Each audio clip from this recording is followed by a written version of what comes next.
I'm happy tonight to introduce Mary McCraney. Nice to have you with us tonight. Great to be here. Thanks for having me. Yeah. I was I don't know, a legalist at heart. Still ashamedly somewhat am, really trying to shake that.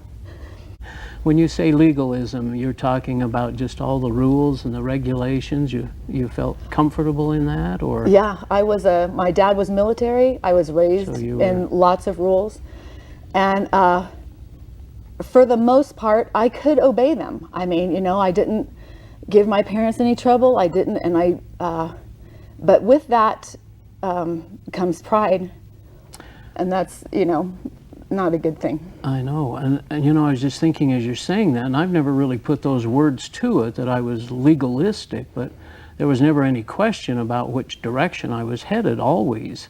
And it was because I was trying to follow the rules, and I guess you'd call that being legalistic, but there was a lot of pride with that. Sure, because I was keeping the rules. That made me better than everybody else that wasn't. Yeah. And even though there were my own set of rules, or God's rules, that I knew I wasn't keeping, they were only rules that I knew I wasn't keeping. And it was like my secret.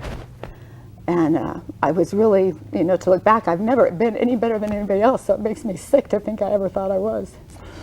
I think pride's a big issue with a lot of people, and it manifests itself in different ways. Do you see that too? In just Absolutely. kind of different little things that are said, or looks, or the way people are treated Absolutely. sometimes. Yeah. Now you've had quite a journey since high school, I guess. Since high school. Tell us a little bit about your time after high school. Well, let me go back. In high school, this is something that kind of stands out. I was in a Miami class, so we're all about 15. There's maybe 6 of us in the class, and I was the only girl in that year that didn't end up pregnant at that age. Oh my goodness. And they wanted to have a baby shower for one of the girls to help her with, and I refused. I was just like, you don't reward somebody for disobeying the rules. And that, I felt entitled to that. I felt justified in my thinking. I felt Again, pride. there, yeah, of course. total. Yeah. And over the years, that is one thing that comes back to haunt me, is just what I felt. And I go back to that experience every time I think of getting caught up in something again. I go back, is that you? Is that, because I don't want to be that person anymore, you know? Well, go back to the Mormon years. How was it?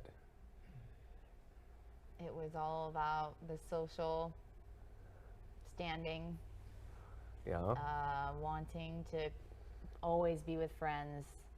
All I wanted was to be doing what was hanging with the cool families of the ward. And When you were young and you were at Mutual, and we would go to war with some of those Mormons who would come and they'd pull your skirt down. And oh yeah, they would tell you that you're dressed inappropriately. And wouldn't let me go into the temple because my boyfriend at the time confessed to things that had been done behind the bedroom door, and just very humiliating things for a kid to go through without any explanation either. They're not telling you why it's wrong or why you're being separated or kept from going inside the holiest temple. They don't tell you why. They just, you did that, so no, and the rumors spread, and everyone's talking and everyone's judging, and the rest of the stake goes in. They go into the temple, and you're on an outing with them, and you have to sit outside. so everyone got to say, "Where's Mallory? Why didn't she come to?" It just drives me nuts. Yeah. I mean, and so what? I had Dave, a good friend here, comes to campus, tell me, you know, really, our whole thing is about love, and freedom is the way you learn and come to complete love. If you don't have that freedom, you're incapable of really loving.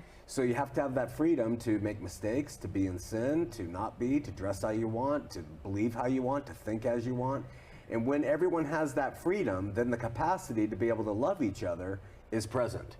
When you start to throw in rules, then that love is negated and crushed, and you have people saying, well, Mallory didn't obey the rules. She's outside, and they gossip, and they're mean-hearted.